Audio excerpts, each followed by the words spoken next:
Great, Nathan, thank you so much for agreeing to have this conversation today about the session that you ran in the June Knowledge X event. And that session was on how to work with leaders who are highly resistant to change. And it was one that I got to participate in and got a great deal of value from. So I'm looking forward to getting to share this with the other coaches in our network. So we're recording this today to share with people who maybe couldn't attend the session at the June event because we were running multiple sessions in parallel, or other members of the community who weren't able to come along to the June event. So this was run as I would call it an expert session. So it was great to have your thinking already on the topic.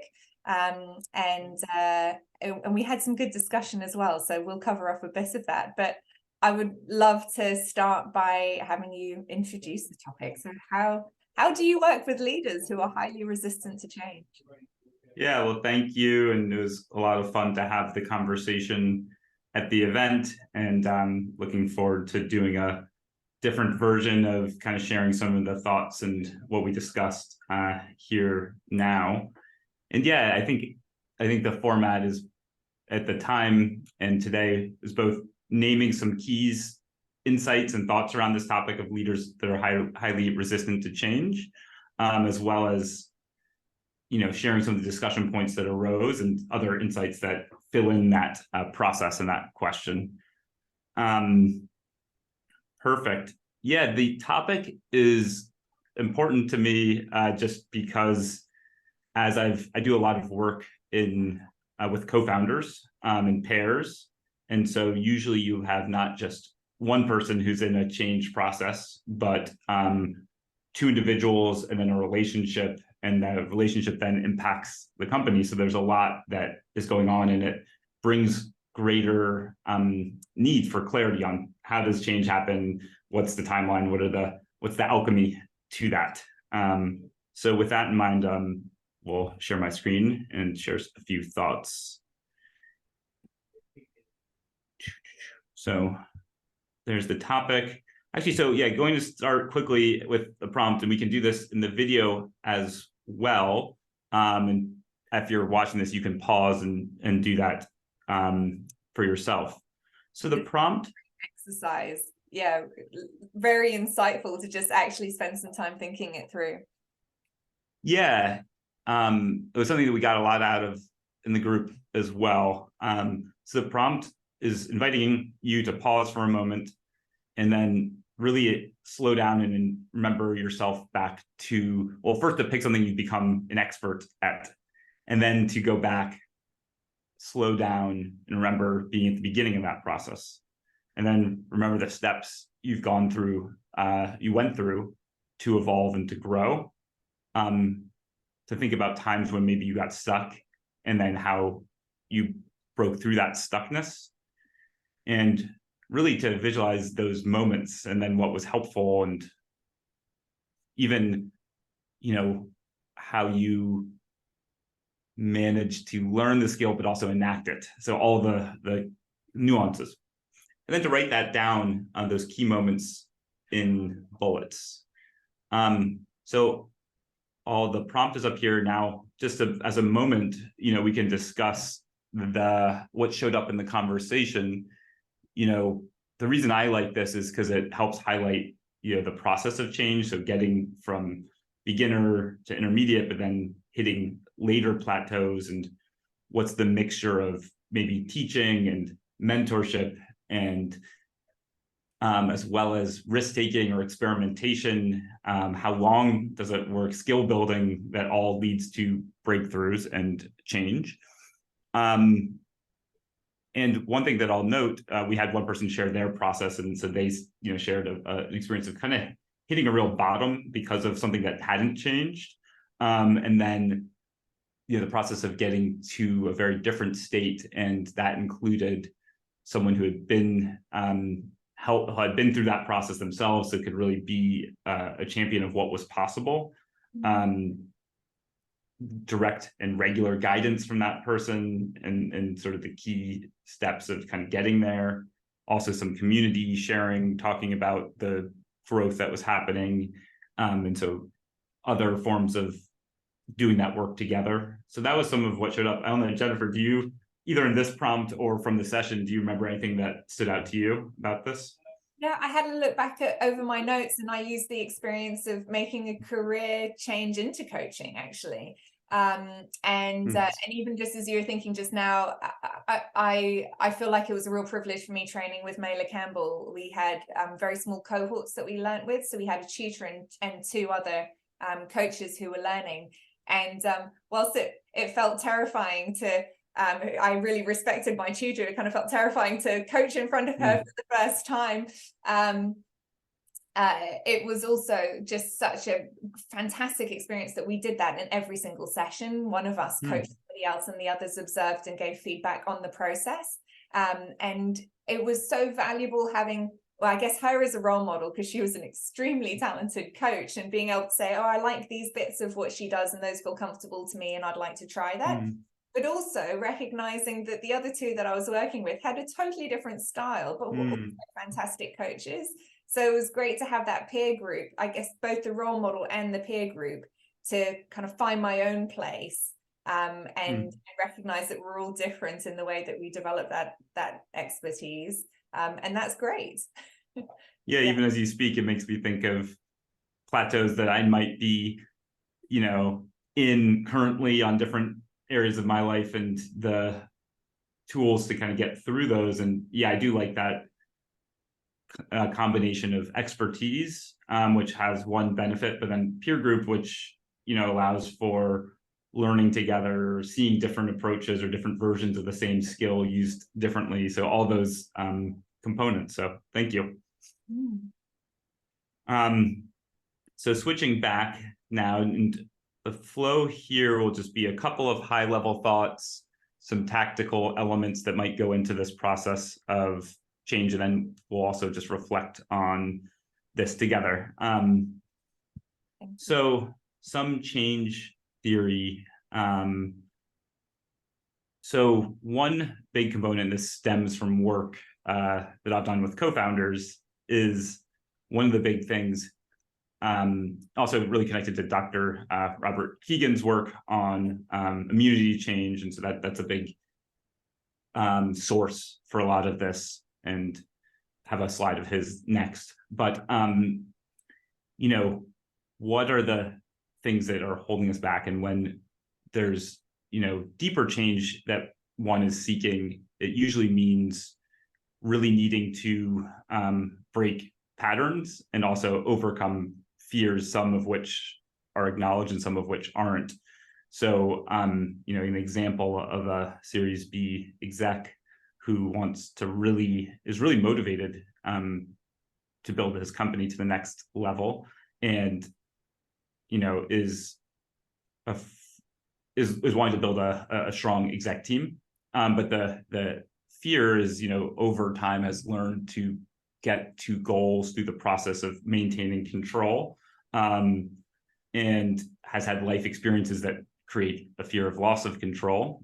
And so then the challenge becomes, can I acknowledge those elements and then learn the process of going through that deep held fear that exists in the body and the mind connected to that loss of control, which seems important to this goal. And then, my own version, wanting to be a stronger leader, have a certain impact, but also having an underlying desire to be liked and to be seen as deep, and all these things that I like to be seen as. And so those things in contradiction, and needing to acknowledge that and push through some of that fear of not being seen those ways in order to get to that goal. So this is directly pulled from Dr. Keegan's work, and it's around this notion that plateaus are a core part of adult leadership development, and that they stem from this reason that we develop strengths and blind spots and patterns and also triggers, and those mean that we get to certain places, we have a way of managing and sort of getting enough of what we need at that level, but to get to a next plateau, we have to really reorganize and basically rupture the current model in order to bring in more ways of operating, more range, and get to the next more expansive place. One article, in the startup world is giving away your Legos, which is a similar process for being a high scale leader, which is like you learn a job, you get good at a job, you feel good about being good at a job, but then eventually you need to give rid of all that comfort and go to a new uncomfortable place to keep growing. In my own model, I talk about 3 key pieces, which are awareness, so of strengths, weaknesses, patterns, and triggers.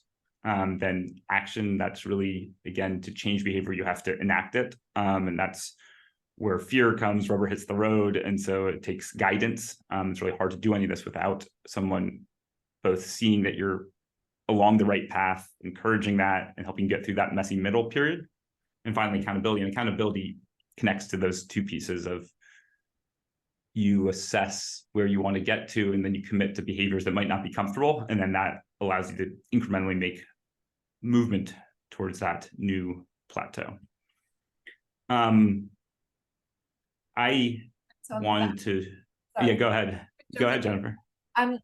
I really, if we can jump back to that last slide, it's very simple, that action, awareness, action, accountability. And I can see, how that is a process that we go through with our clients as coaches, that we're kind of constantly circling through there. And the accountability, something that when I was thinking this kind of occurred to me, was that in the accountability space, I would put motivation as well.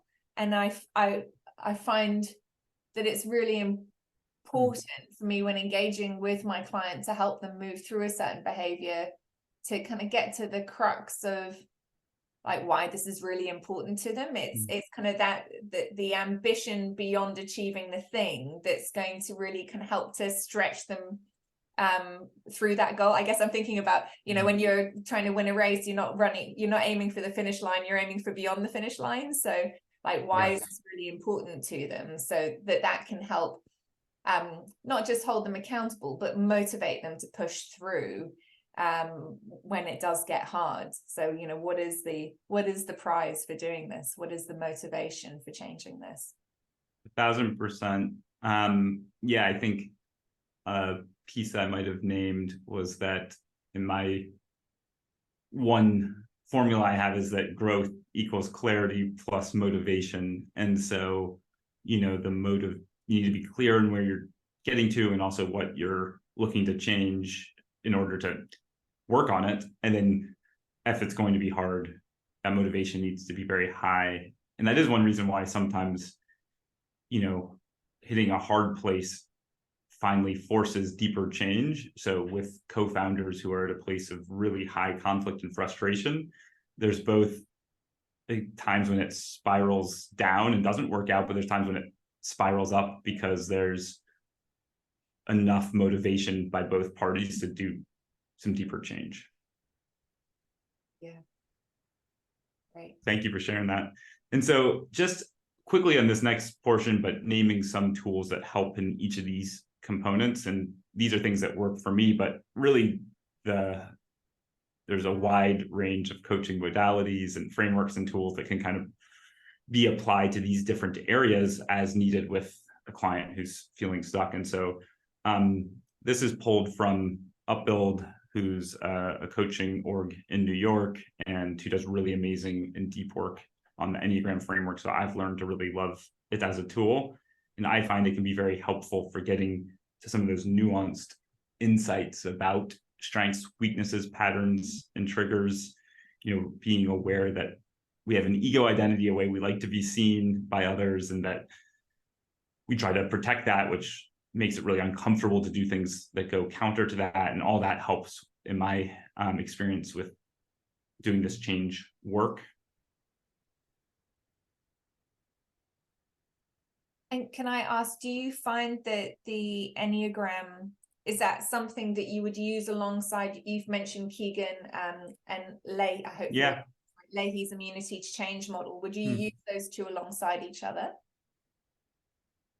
Definitely. I think, there's all these pieces weave, and there's some that fit in really nicely. I think the Enneagram I've seen used with conscious leadership work, with immunity to change work, and the core pieces, it does get into motivations and fears, which is so central to change. And so that's, there's different layers of how to use the Enneagram, and it's not something that I make explicit necessarily with clients, but it's a mental model for helping. People are so complex, obviously, that it helps kind of get to directionally correct things that then you can check in on as a coach. I'm noticing this pattern, is that right? And can be a good support for kind of really driving towards deeper awareness and clarity. I also really like, sometimes words show up. So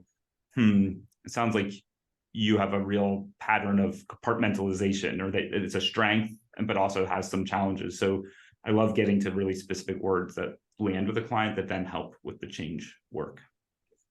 And so can I ask, the Enneagram, is that kind of foundational? So that's looking at the person and where they are at that point in time.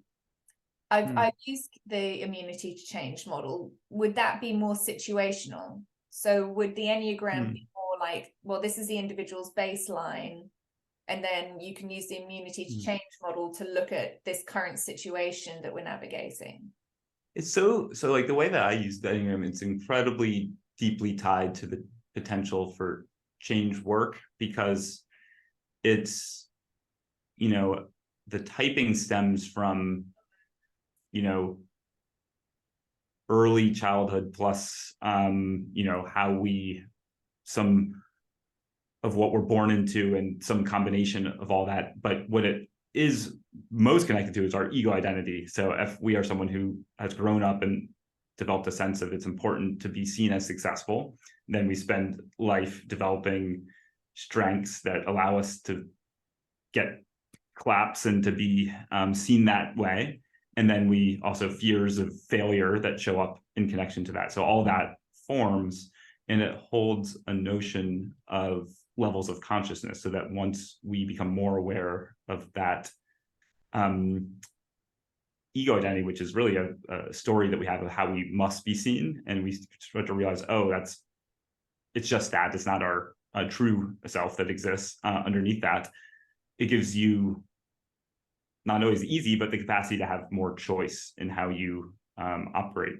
So if you like to be liked, and so fear of conflict, you might say, yep, I've seen myself needing all that, but also start to realize it's not essential. And so then you can have more range. And so there it really weaves into a lot of the Keegan and Leahy model of being able to engage the world with more complexity, is also kind of a similar element of the Enneagram in the ways that I use it.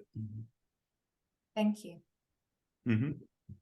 Other pieces of this is, again, the immunity change work, one big thing. So that's one, just if you're doing deeper change, I think narrowing to one thing can be immensely powerful. It creates a lot of focus for both coaching and for the coachee between sessions to really know, here's the thing that I'm stuck around that I want to try to shift. And so that choice. Yeah, go ahead. What were you gonna say? I'm sorry, you said you were finishing. I was just going to say, give an example of one big thing. Yeah. Yeah, I mean, it could be more direct. It could be manage overextension. So pattern of helping others and realizing that drains energy and takes away from one's goals. And then you start to notice, oh yeah, I did it here with my friends. I did it here. Oh, I was feeling tempted to do it, but I didn't do it this time. And so you can celebrate that. So just, it brings a lot of focus and clarity. Great. I'm thinking about a client of mine who identified, she said, I'd like to be a little Miss Helpful. But it means that I'm doing a whole lot of work that, maybe isn't really necessary because I'm just being helpful. Yeah. what's hard, so often is that you then can think about, oh, but in this other situation, I wasn't helpful, because there's so many situational components and we have different sides and different parts to us. There's so much complexity. And that's where the one big thing I find to be helpful, it's let's really get clear on that. And, if there's some sense of maybe that's not right, you can debate it a little bit and really, the client or for yourself, you really discover, no, this is right. And then when those moments come up, you're not tempted to go to automatic, let me help mode, because you have really done the hard work of assessing that's something that you need to manage. And the default that most of us have for some of these items that hold us back at times is to go there by automatically. So that's why it's so important for it to be crisp and clear. And I mean, reflecting on that example, and also, I mean, some work that I did, probably about 15 years ago, often these things like being little miss helpful are part of our identity and things that we like about ourselves. But, they're showing up in ways that aren't helpful to us now, and having space for them to be, really positive qualities, but that are undermining us in the present situation, I think is really valuable as well. Yeah, it's 100% right. It's why it's such important to kind of do that deeper reflection, because what I always say, it's a both and you can hold space for both. It's usually an enormous strength to be helpful, but if you are doing that out of a desire to get something in exchange, and it's a need because it's your ego that likes to be seen as, I'm such an incredible, kind person who everyone loves, then you're addicted to those behaviors, and you don't have choice to say no to them in situations where that might be necessary. And that's where the discomforts of my own example of being, like to be seen as deep or thoughtful, sometimes that can be such a gift going into different topics. But sometimes a simpler, more bottom line or succinct idea might be more useful in leadership and coaching and other places. And it's just a friend situation. And I need to have access to that, even if I don't. There's some part of me that's like, no, that's not the right, or that's not how I want to be showing up. And so that, it takes some real work to kind of see that whole process, I think. Wonderful. Now, I know I started talking when you were introducing the one big thing. Was there anything else that you wanted to talk about from that slide?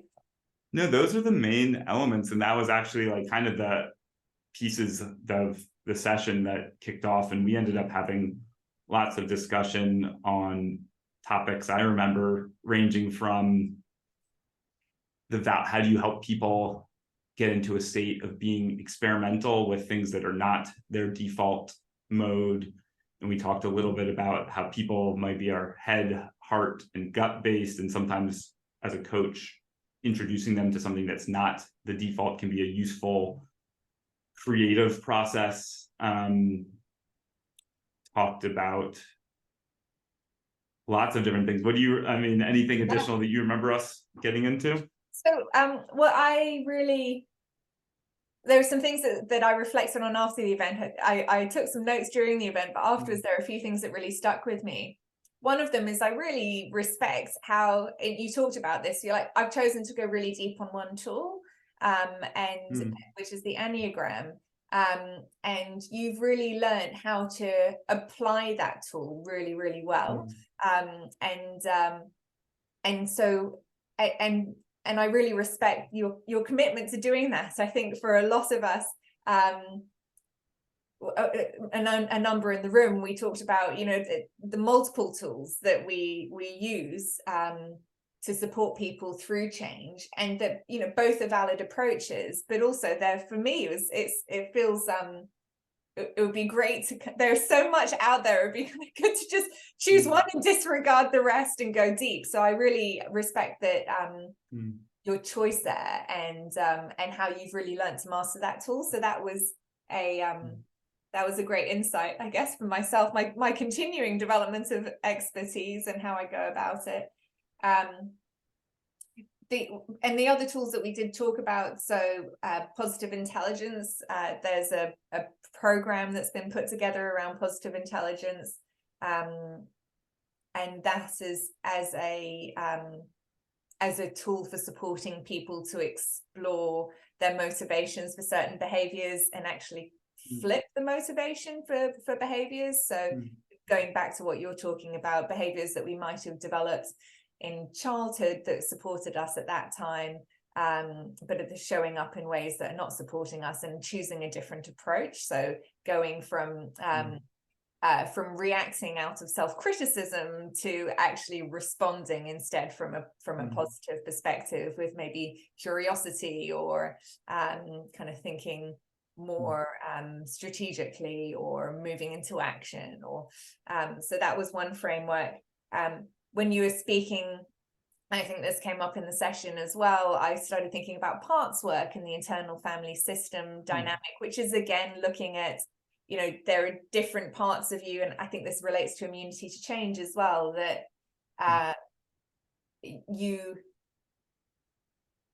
might want to change a behavior, but that behavior is your body's only, your mind's only going to create certain behaviors to protect you. It's never a negative thing. You're not trying to sabotage yourself. There's a good reason for it. So what's that behavior trying to protect, which is the immunity to change model of you want to delegate, but you're not delegating because you know there's a part of you that's also holding on to protecting yourself, and protecting yourself means not losing control, for example. So those conflicting agendas that you might have, and I think parts work also for me kind of is addressing those conflicting agendas. Strengths work was another one that came up. So, you know, overused strengths, underused strengths, learned behaviors, areas where you don't have strength, and becoming more aware of those, that framework of awareness and action, and accountability. You can kind of slot these different tools into different areas. And somatic work, just as you mentioned.